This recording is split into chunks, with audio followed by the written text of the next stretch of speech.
ఆయా విభాగాల అధికారులతో AP deputy CM Pawan Kalyan సమీక్ష నిర్వహించారు. గత ప్రభుత్వ హయాంలో ఏడాదిన్నరగా డేటా ఎంట్రీ ఆపరేటర్లకు జీతాలు ఇవ్వకుండా వేదనకు గురిచేశారని పవన్ చెప్పారు.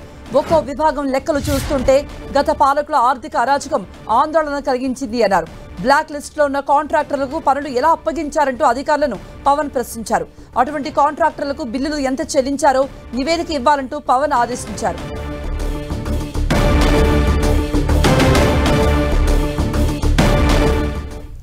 AP deputy CM Pawan Kalyan వరుస సమీక్షలతో బిజీగా ఉన్నారు. తనకు కేటాయించిన శాఖలపై పూర్తిగా అవగాహన తెచ్చుకునేందుకు లోతుగా అధ్యయనం చేస్తున్నారు.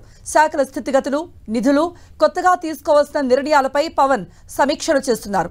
ఇందులో భాగంగా గ్రామీణ నీటి సరఫరా, పంచాయతీరాజ్, ఇంజనీరింగ్ విభాగ ఉన్నతాధికారులతో డిప్యూటీ సీఎం పవన్ కళ్యాణ్ సమీక్ష నిర్వహించారు.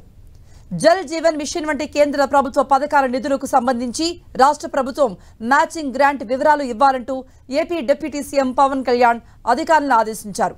గత ప్రభుత్వం ఈ పథక నిధుల్ని వినియోగించుకోలేకపోయిందంటూ వ్యాఖ్యానించారు. అలాగే తాగునీరు సరఫరాలో జాగ్రత్తలు తీసుకోవాలంటూ సూచించారు. ఇటీవల డయేరియా కేసులు నమోదవుతున్న నేపథ్యంలో తాగునీటి సరఫరాపై ప్రత్యేక శ్రద్ధ పెట్టాలన్నారు. తాగునీటి సౌకర్యం లేని గ్రామాలపై దృష్టి సారించాలన్నారు. తన శాఖల స్థితిగతులు తెలుసుకోవడంతో పాటు ఆయా శాఖల్లో ఎంత మేర నిధులున్నాయి, ఏ విధంగా ఖర్చు పెట్టారు, ఎన్ని నిధులు మళ్లించారు, నిధుల్ని ఎక్కడికి ఎలా మళ్లించారు, వీటన్నింటికి సంబంధించి చాలా క్లియర్గా తెలుసుకుంటున్నారు పవన్ కళ్యాణ్. ప్రతి శాఖ, అందులోని విభాగాలకు సంబంధించి వేర్వేరుగా అధికారులను పిలిపించి పవర్ పాయింట్ ప్రెజెంటేషన్ కూడా తీసుకుంటున్నారు. తన శాఖను అధ్యయనం చేసిన తర్వాతే తనదైన శైలిలో కొత్త నిర్ణయాలు, కొత్త సంస్కరణలు తీసుకురావాలని పవన్ కళ్యాణ్ నిర్ణయానికి వచ్చినట్టుగా తెలుస్తోంది.